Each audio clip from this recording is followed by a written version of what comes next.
Welcome to my channel Happy Commerce Hub, an interesting way of learning by Simran Agarwal. Clear your basics of commerce with me and also get updates about scholarship and news related to your examinations.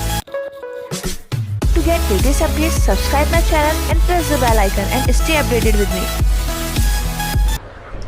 Hello welcome all my students. कैसे हैं सब लोग? I hope सब लोग बहुत अच्छे हैं और अपनी स्टडीज़ कंटिन्यू कर रहे हैं। मैंने लास्ट की अपनी वीडियोस में चैप्टर नंबर 1 और चैप्टर नंबर 2 कंप्लीट कर दिया है। उसके क्वेश्चंस भी जो बनते हैं वो मैंने बता दिए हैं। ठीक है, जैसा मेरा हमेशा पैटर्न रहता है, जहाँ पर जो क्वेश्चन बनता है मैंने वो भी बताए हैं और उसके अलावा मैंने एक्स्ट्रा क्वेश्चंस भी आपको बताए हैं। आज से हम इस वीडियो में स्टार्ट करेंगे चैप्टर नंबर 3 प्रबंध के सिद्धांत एवं तकनीकें।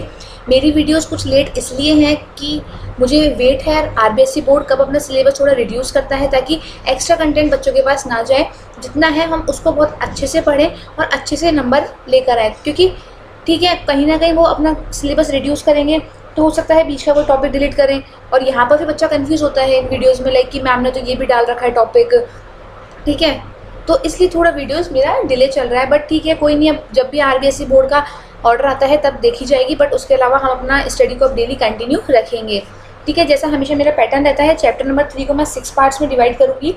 यानी कि हमारे चैप्टर नंबर 3 की पूरी 6 वीडियोस बनेंगी, जिसमें फर्स्ट वीडियो में यानी आज की इस वीडियो में मैं बात करूँगी प्रबंध के सिद्धांत और उनके अर्थ की। सेकंड वीडियो में हम बात करेंगे हेनरी फ्योल के जो 14 सिद्धांत हैं उनकी। ठीक है, थर्ड वीडियो में हम बात करेंगे फ्योल और ड्रकर के योगदान की, और उसके बाद वाली जो 4th नंबर की वीडियो होगी उसमें हम बात करेंगे मैनेजमेंट बाय ऑब्जेक्टिव उद्देश्यों द्वारा प्रबंध। उसके बाद की वीडियो होगी video number 5 management by exception, ठीक है, अपवाद द्वारा प्रबंध। और लास्ट वीडियो हमारी होगी वीडियो नंबर 6 जिसमें हम बात करेंगे स्ट्रेटेजिक मैनेजमेंट यानी कि आपकी व्यू रचनात्मक प्रबंध की। थोड़ा सा मान सकते हो कि ये चैप्टर हल्का सा लेंथी है, क्योंकि यहाँ पर आपको तकनीकें भी दे रखी हैं, आपको सिद्धांत भी दे रखे हैं, आपको 2 प्रबंध शास्त्र का योगदान भी दे रखा है। पर इसको हम छोटे छोटे टुकड़ों में बांट देंगे और आपको जैसा मेरा पैटर्न बताया मैं हर चीज़ को इतना सिंपल क्लियरिफाई कर देती हूँ कि आपको कोई दिक्कत नहीं होगी समझने में। ठीक है, और फिर भी अगर कहीं कोई इशू आता है तो आप मेरे को टेलीग्राम पे कमेंट कर, ठीक है, वहाँ पे ज्वाइन करके मुझसे अपनी प्रॉब्लम शेयर कर सकते हो, मुझे कमेंट बॉक्स में बता सकते हो, मुझे इंस्टा पे फॉलो करके वहाँ पर मैसेज में बता सकते हो। ठीक है, तो टाइम वेस्ट ना करते हुए मेरा वीडियो स्टार्ट करते हैं। प्रबंध के सिद्धांत एवं तकनीकें पहले मैं यहाँ पर एक्चुअली में आपकी बुक में क्या दिया है उसके बारे में बात कर लेते हैं। फिर इसके बाद जो मैंने नोट्स बनाए हैं उनको भी मैं आपको एक बार अच्छे से यहाँ पर एक्सप्लेन कर दूंगी, क्योंकि जैसा मैं हमेशा कहती हूँ हमें बहुत ज़्यादा नहीं पढ़ना है, लेकिन जो पढ़ना है वो बेस्ट पढ़ना है। ठीक है, प्रबंध सार्वभौमिक है। ठीक है, पता है हमें, हम पहले भी एक्सप्लेन कर चुके हैं इस चीज़ को। इच्छित एवं प्रभावी परिणाम प्राप्त करने में महत्वपूर्ण एवं उपयोगी है, लेकिन प्रश्न आता है कि प्रभावी प्रबंध कैसे किया जाता है, अच्छे और प्रभावशील प्रबंधक कैसे बनाए जाए, उन्हें शिक्षित प्रशिक्षित कैसे किया जाए। इन सब प्रश्नों का उत्तर क्या होते हैं? प्रबंध के सिद्धांत।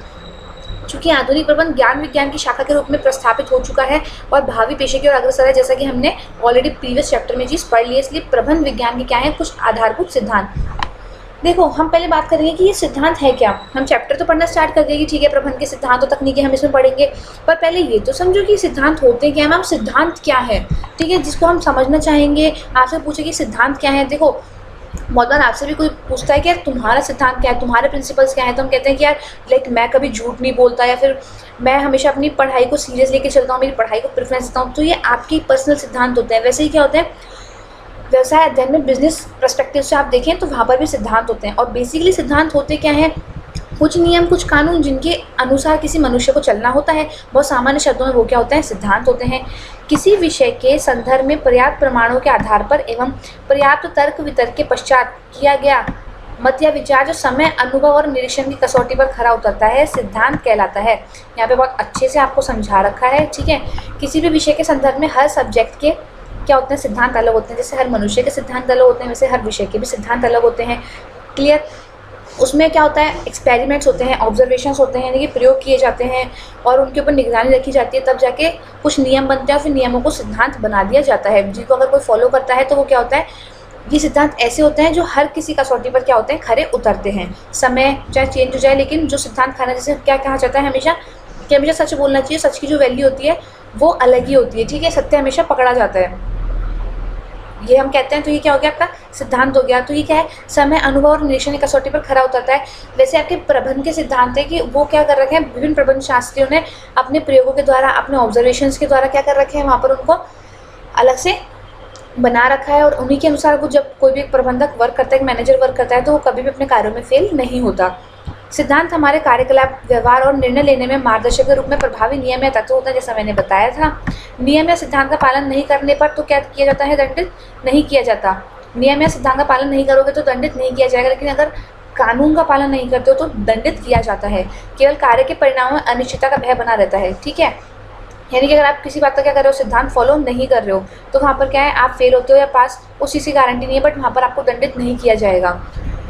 देशकाल परिस्थितियों में जब नियम या सिद्धांत अव्यवहारिक हो जाते हैं तो उसमें संशोधन या परिवर्तन कर दिया जाता है। जैसा कि बताया जाता है, हमेशा परिवर्तन क्या होता है, संसार का नियम है, ठीक है। तो जहाँ पर भी हमें क्या लगता है, किसी सिद्धांत में बदलते वक्त के साथ क्या हो रहा है, कोई इशू आ रहा है, तो वहाँ पर आप क्या करोगे, उस सिद्धांत को भी वो बदल दिया जाएगा। यह लोचशीलता ही सिद्धांतों की स्वीकार्यता को सार्वभौमिक बनाता है। सार्वभौमिक क्यों है भाई, सार्वभौमिक ये होता है ना कि हर जगह सर्वत्र वो समान रूप से लागू हो रहा है।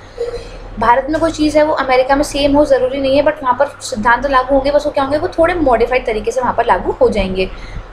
प्रबंध के सिद्धांत पूर्णतः विज्ञान के सिद्धांतों की तरह नहीं होते।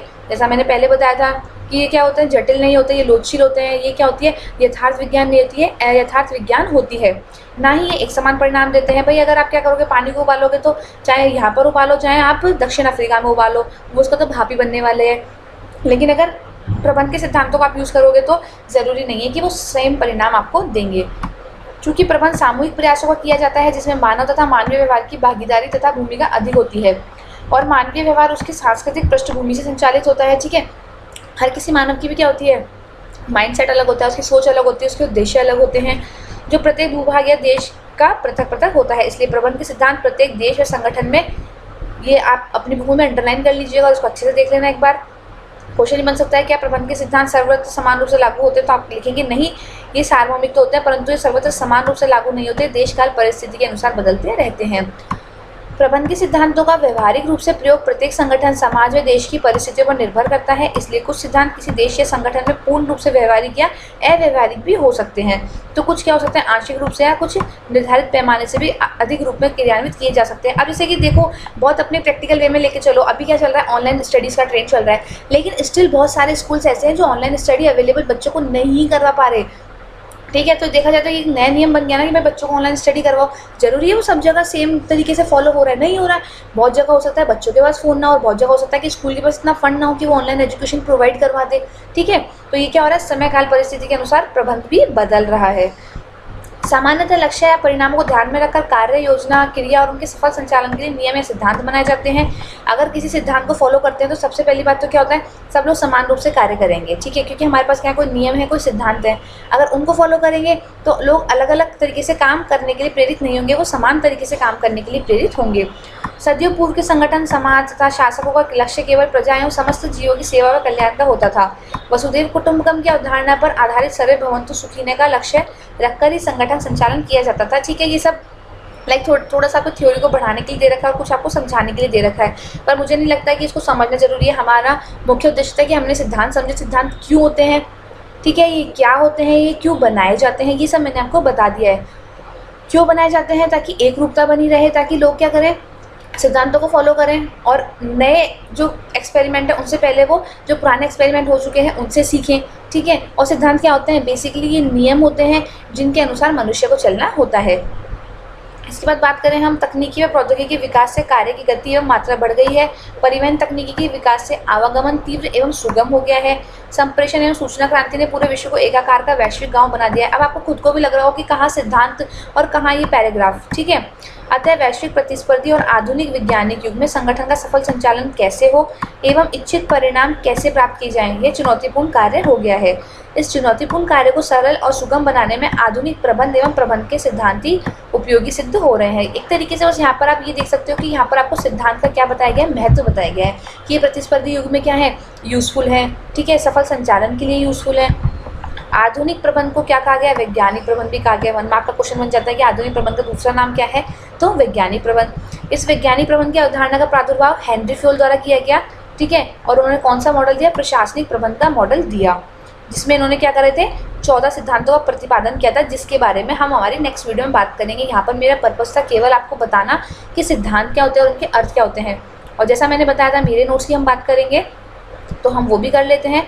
देखो, इन नोट्स की अगर आपको PDF चाहिए तो उसके लिए आपको मेरे को टेलीग्राम पे ज्वाइन करना पड़ेगा, ठीक है। वहाँ पर आप अपनी और भी प्रॉब्लम शेयर कर सकते हो और ये जो PDF है वहाँ पर आपको अवेलेबल हो जाएगी। सिद्धांत किसी विषय के संदर्भ में पर्याप्त प्रमाणों के आधार पर पर्याप्त तर्क वितर्क के बाद निश्चित किया गया मत या विचार जो समय, अनुभव और निरीक्षण की कसौटी पर खरा उतरे सिद्धांत कहलाता है। अब प्रबंध के सिद्धांतों की बात करें तो प्रबंध के सिद्धांत पूर्णतः विज्ञानों के सिद्धांत की तरह नहीं होते। ये काल, परिस्थिति, व्यवहार के अनुसार परिवर्तनशील होते हैं। आधुनिक प्रबंध को ही वैज्ञानिक प्रबंध भी कहा गया है। फिर इसके बाद जो थोड़ा सा मेन चीज़ थी हमारी, इस वैज्ञानिक प्रबंध की अवधारणा का प्रादुर्भाव हेनरी फ्योल द्वारा विकसित प्रशासनिक प्रबंध मॉडल से हुआ, जिसमें फ्योल ने 14 सिद्धांतों का पालन किया। बाद में टेलर, वेबर, मेयो इन्होंने भी क्या करा, विभिन्न प्रकार के सिद्धांत दिए। ये भी अलग अलग प्रबंध शास्त्री थे। बदलते परिवेश में कार्यक्षमता व कार्यकुशलता को बनाए रखने और बढ़ाने के लिए प्रबंध के सिद्धांतों पर निरंतर शोध कार्य हो रहे हैं। देखो, शोध कार्य कभी रुकता नहीं है। प्रबंध के सिद्धांत ही नहीं, हर चीज़ में निरंतर शोध होते रहते हैं। जैसा कि हमने पढ़ा है नवप्रवर्तन, तो नवप्रवर्तन भी कैसे होता है, निरंतर शोध कार्यों के द्वारा ही होता है। जैसे जैसे सिनेरियो बदल रहा है, देखो प्रकृति क्या है, पूर्णतः परिवर्तनशील है। अभी कुछ और थोड़े टाइम पहले माहौल था, अभी कुछ और माहौल है, तो ये कंटिन्यूटी से बदलता रहता है। तो नए नए सिद्धांतों की भी ज़रूरत पड़ती रहती है, जो किसके द्वारा निकलते हैं, शोध के द्वारा। एवं उसमें आवश्यकता अनुसार परिवर्तन और विस्तार कर सर्वमान्य बनाने का प्रयास निरंतर चल रहा है। सार्वभौमिक रूप से सर्व स्वीकार्य प्रबंध के कुछ सिद्धांत निम्न हैं, ठीक है। तो यहाँ से हमारे क्या स्टार्ट हो जाएंगे, आपके हेनरी फ्योल के 14 सिद्धांत, जिनकी हम नेक्स्ट वीडियो में बात करेंगे। अगर कोई प्रॉब्लम रही हो, कोई कंटेंट या किसी लाइन में प्रॉब्लम रही हो, तो बिना झिझके आप मुझे कमेंट बॉक्स में या फिर टेलीग्राम पे बता सकते हैं। मैं उसको आपको और अच्छी तरीके से क्लियर कर दूंगी, ठीक है। अगर वीडियो अच्छी लगी हो, कंटेंट यूजफुल लगा हो, तो कमेंट भी कर सकते हो, ठीक है। और वीडियो लाइक करना ना भूलें और साथ ही चैनल को सब्सक्राइब कर लें, ताकि जो भी लेटेस्ट वीडियोज़ आएँ वो आपको सबसे पहले अपडेट के तौर पर मिलें। साथ ही अपने फ्रेंड्स के साथ चैनल को शेयर करना ना भूलें। Till then take care, bye bye. जल्दी आपको इसका पार्ट 2 मिल जाएगा।